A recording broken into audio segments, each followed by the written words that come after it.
인도의 첫나라 주제국에 들어서자 성곽이 하늘로 치솟고 번화함은 당나라에 못지 않았습니다.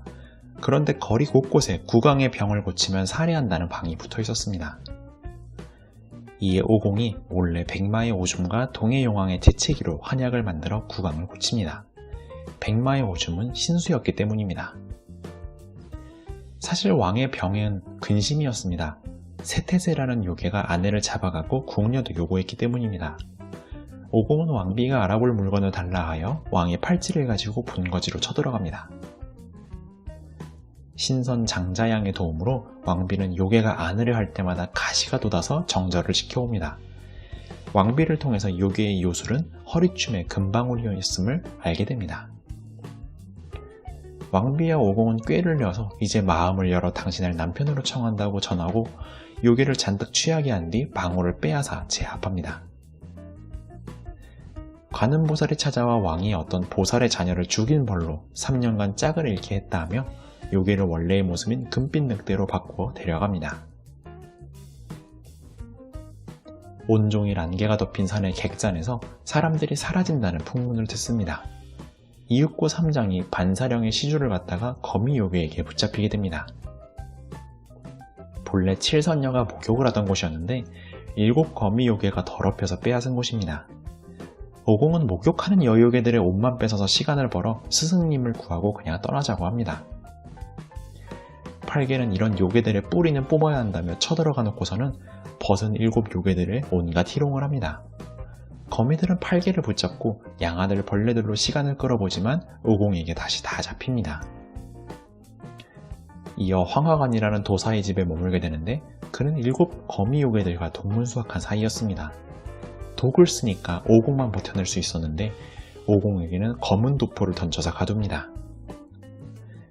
오공은 여산노모를 통해 그가 진의 힘을 알게 되고 비람파 보살을 찾아갑니다.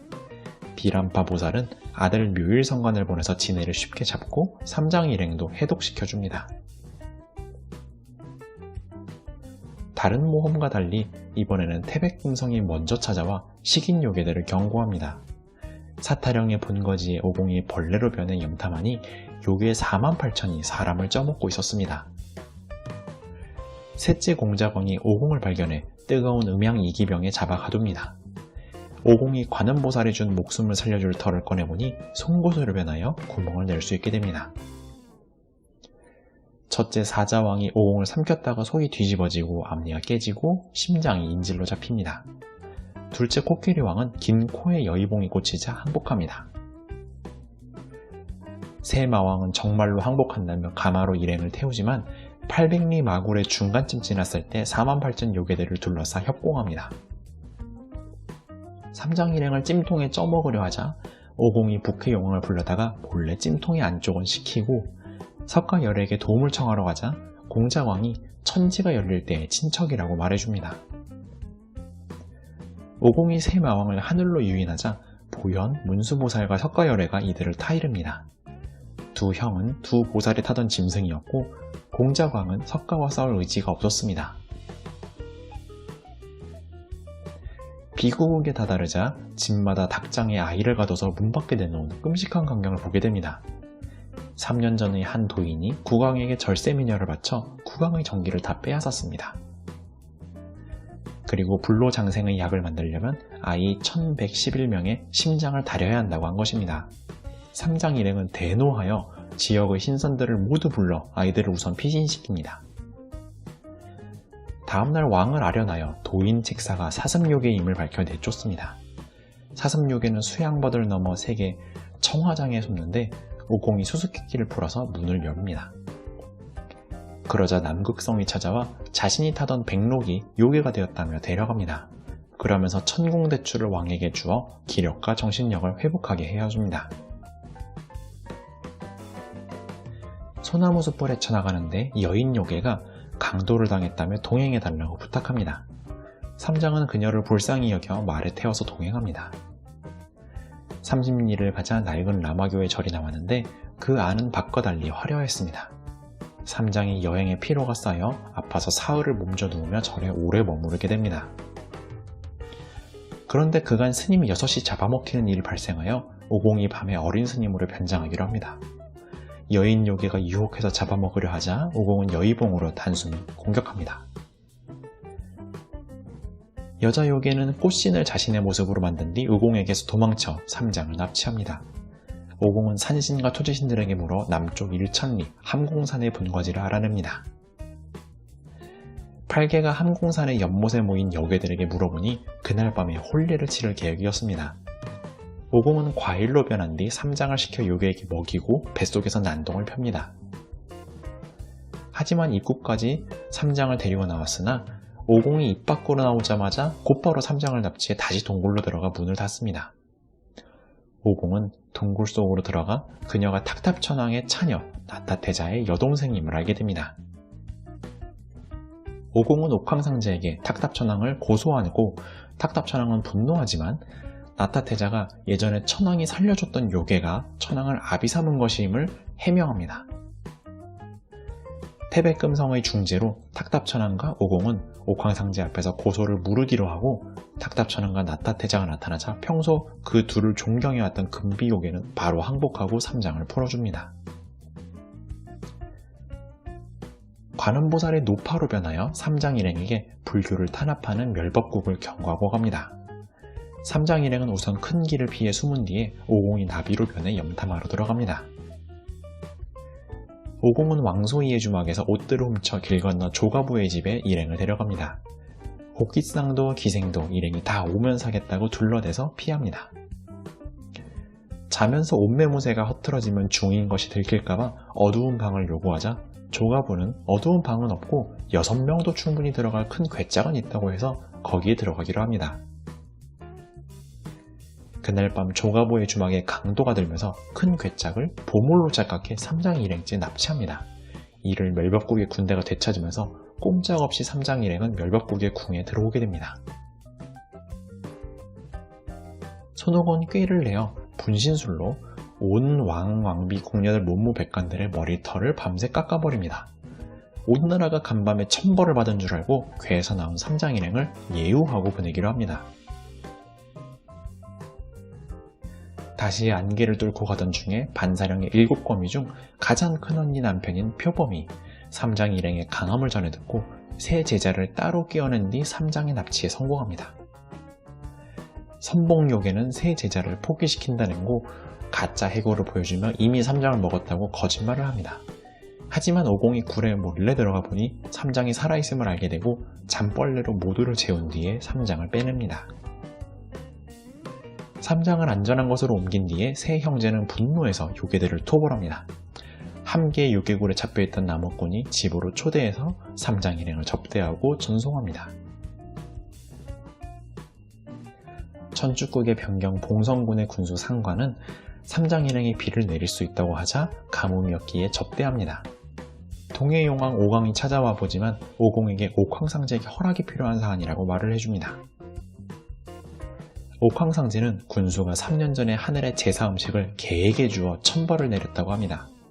군수는 부부싸움을 하다가 제사상을 엎었음을 고백하고 크게 뉘우치고 불가에 귀의하고 하늘에 빌자 비가 내리기 시작합니다. 천축국의 중심으로 갈수록 도시는 번화하여 옥화현에 이릅니다. 국왕은 삼장 일행을 접대하며 새 왕자에게 무술을 가르쳐달라고 부탁합니다. 오공, 팔개, 오정의 무기를 대장간이 가볍고 비슷하게 따라 만드는데 표두산의 사자요괴가 왕궁에 꺼내져 있는 새 무기를 탐내서 훔쳐갑니다. 오공, 팔개, 오정에게 단숨에 제압되자 사자요괴는 죽절산의 할아버지를 찾아갑니다. 구두사자는 왜 삼장 일행을 건드렸냐며 손자를 훈계하지만 싸움은 이미 시작되어 어쩔 수 없다고 합니다.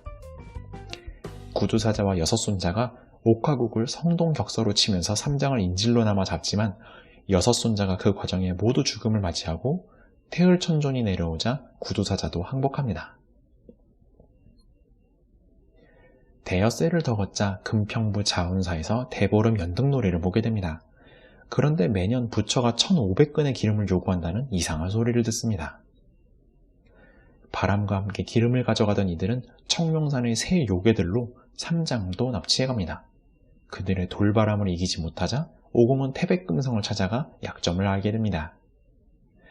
오공보다도 한참 약한 사목금성이 이 콧불소 물소 세 요괴를 쉽게 잡고 상성에 밀려 바다 밑으로 도망칩니다. 오공은 즉시 서해용왕 오순과 마왕태자에게 이를 알려 협공에 잡고 매년 기름을 모른 채 헌납했던 금평부 관리들은 삼장일행을 환송합니다. 사위국의 포금사에 이르러 환대를 받고 고도건의 주춧돌 유적을 보러 갑니다. 주춧돌에서 난데없이 여인의 울음소리가 들리기에 주지스님에게 연유를 물어봅니다. 천축국의 공주가 어느 날 요괴의 바람에 휘말려 이곳에 날아오자 주지스님이 요괴를 붙잡았지만 죽이지 않고 먹이를 준다면서 요괴의 쫓김을 받고 있는 천축국의 공주를 여기 숨겨두고 있다고 말을 했습니다. 삼장일행은 다음날 천축국의 궁에 찾아가 보니 가짜 공주가 수구를 던져 사윗감을 찾고 있었습니다. 요괴가 공주 자리를 빼앗은 뒤 삼장법사를 사위로 맞으려던 계략이었던 것입니다. 옥토끼는 본색이 들통나고 금세 제압되고 태음성군이 데려갑니다. 포금사에서 미치광이 연기를 하며 1년간 살아왔던 공주는 궁에 다시 돌아올 수 있게 됩니다. 뭐든지 보답을 하고 싶어하는 국왕에게 오공은 백각산 포금사 주변이 독사로 들끓어서 잡아둘 것을 간청하고 국왕은 장닭 1,000마리를 풀어서 산의 독사를 소탕하고 삼장일행을 환송합니다. 지령현에 다다르니 1만 명의 스님들을 대접다짐했다는 구원회의 집을 찾아가 봅니다. 그의 아내, 두 아들, 그리고 하인 요리사 집사까지 친절히 하나하나 소개를 받습니다. 하지만 친절이 과해서 삼장 일행을 반달을 머무르게 하자 삼장이 마침내 화를 내고 떠나겠다고 합니다. 그러자 구원회는 급히 친척들을 다 불러 모으고 전송회를 크게 하고서야 보내줍니다. 그런데 이 큰 잔치로 소문이 나서 도둑들이 부잣집을 알게 되어 구원회가 죽임을 당합니다. 그 아내 관음화는 삼장 일행 때문이라며 원망하여 관가에 거짓을 오고 말합니다. 도둑들은 현을 떠나던 삼장 일행도 털 생각을 하지만 쉽게 제압되고 삼장은 구시내의 보물들을 돌려주자며 현으로 돌아가다 관에 꼼짝없이 누명을 쓰게 됩니다. 오공은 메뚜기로 변해 구원회의 집을 찾아가 그의 목소리를 흉내냅니다. 삼장 일행의 누명을 씌웠던 가족들은 깜짝 놀라 참회하며 다음날 바로 고소가 거짓이었다며 취소합니다. 오공은 구원회를 죽인 도적을 확실히 알기 위해 명계를 찾아가 보자 이미 그가 없었습니다. 지장보살이 그가 쌓아온 덕이 많았기 때문에 수명을 더 붙여주겠다고 부활시켜준 것이었습니다. 마침내 니란타 되네음사에 도착한 삼장일행, 옥진관의 금정대선이 맞이합니다. 승경에서 바닥 없는 배에 삼장이 타자 육신은 가라앉고 혼백만 강을 건넙니다. 석가열에게 그간의 통행첩을 보이고 석가는 안한가섭에게 안내를 맡깁니다. 그런데 돌연 안한가섭은 뇌물을 요구하고 주지않자 글자 없는 불경을 줍니다. 모른 채 떠나려는 일행에게 연등고물이 글자가 없음을 일러주고 삼장은 당 황제가 주었던 작은 바루를 뇌물로 주고야 불경을 받게 됩니다. 석가열애는 8대 금강에게 호의하게 하여 단숨에 통천하까지 데려다 줍니다. 그런데 석가에게 안부를 묻는 약속을 삼장이 어겼기 때문에 자라가 통천하에 그들을 빠뜨립니다.